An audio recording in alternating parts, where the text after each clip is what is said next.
মুর্দার ওই কবরের মাটি কার কাছে?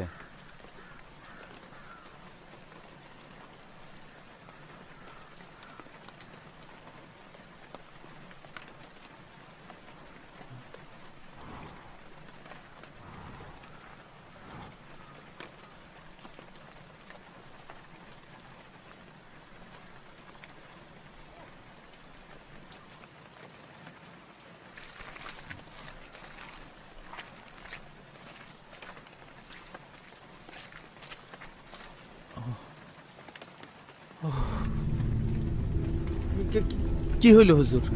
হায় আল্লাহ, এইসব কি হইতেছে বাবা? আমার তো ভালো লাগতেছে না কোনো কিছু। হুজুর, আমার পোলাটা কারো কোনোদিন ক্ষতি করেনি, ওর জন্য দোয়া করুন। আল্লাহ ইয়া রাব্বানা। খাস দিলে ক্ষমা করে দিন। আমরা এই মাটির উপরে খাড়াই এত ভয় পাইতাছি, আর আমার পোলাটা মাটির নিচে না জানি কত ভয় পাইতাছে। পোলাটা অন্ধকার খুব ভয় পাইত। রাতের বেলা পানি খাইতে উঠা আব্বা আব্বা করে ডাকতো। আপনি শান্ত হন, মনটাকে শক্ত করেন।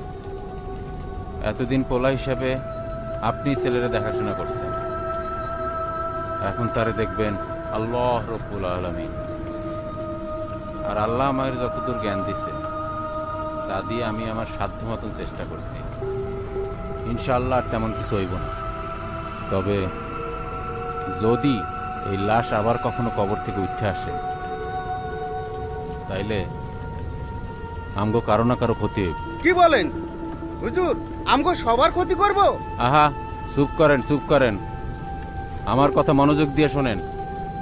কিছু কিছু মানুষ কুফরি কালাম করার লাইগা অবিবাহিত পোলাপানের লাশ যারা আত্মহত্যা করছে